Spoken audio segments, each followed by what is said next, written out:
तो ये 84 आसन जो कि बुनियादी योगासन है, ये 84 तरीके हैं शरीर को एक मार्ग बनाने के। असल में हर किसी को सारे 84 आसन करने की जरूरत नहीं है, केवल एक ही आसन काफी है।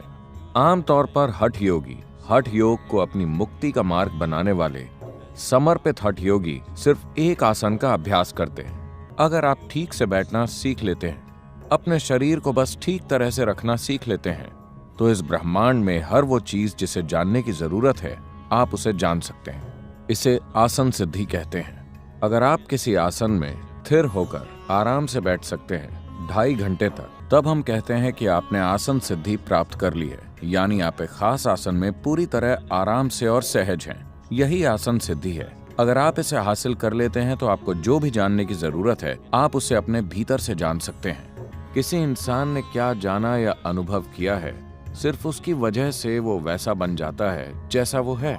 आप अभी जो हैं, वो अभी तक के अपने जीवन के अनुभव और बोध के कारण ही हैं। आगे भी आप उसी के मुताबिक बनेंगे जो आप भविष्य में अनुभव करेंगे। आप जो भी जानते या अनुभव करते हैं, वही आपको वैसा बनाता है जैसे आप आज हैं। तो योग की पूरी प्रणाली सिर्फ अनुभव या बोध को बढ़ाने में दिलचस्पी रखती है। तो अगर आप सही तरीके से आसन में बैठते हैं, अगर आपका अलाइनमेंट सही है और अगर ये किसी तरीके से ब्रह्मांडी ज्यामिति से मिलता है, 84 अलाइनमेंट्स हैं। अगर कोई व्यक्ति इन 84 आसनों का अभ्यास करता है या सिर्फ एक आसन में महारत हासिल कर लेता है और उसके माध्यम से बाकी 83 तक पहुंचता है, तब वो अब तक सृष्टि में हुई हर चीज को जान सकता है, क्योंकि उस सब की याददाश्त आपके शरीर के भीतर मौजूद है। हम कह सकते हैं कि एक कोड के रूप में इसे जगाया और सक्रिय किया जा सकता है। अगर ये आपसे बाहर के दूसरे आयाम को स्पर्श करती है तो आसन शक्तिशाली साधन है। योग का मतलब है जुड़ना। जुड़ने का मतलब है कि दो एक हो गए हैं। दो का मतलब इस अस्तित्व में सिर्फ दो ही चीजें हैं, आप और बाकी का अस्तित्व। बाकी की चीजों को आप पहचान सकते हैं ये, वो या वो के रूप में।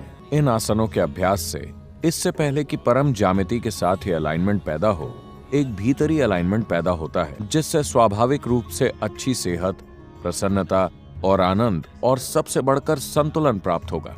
संतुलन को मॉडर्न सोसाइटीज ने अनदेखा किया है और उन्हें आज इसके लिए भारी कीमत चुकानी पड़ रही है।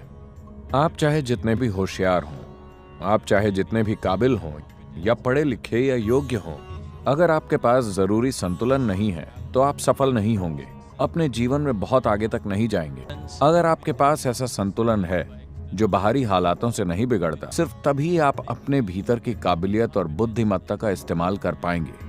वरना आपके ज्यादातर शानदार गुण संतुलन की कमी की वजह से बेकार हो जाएंगे।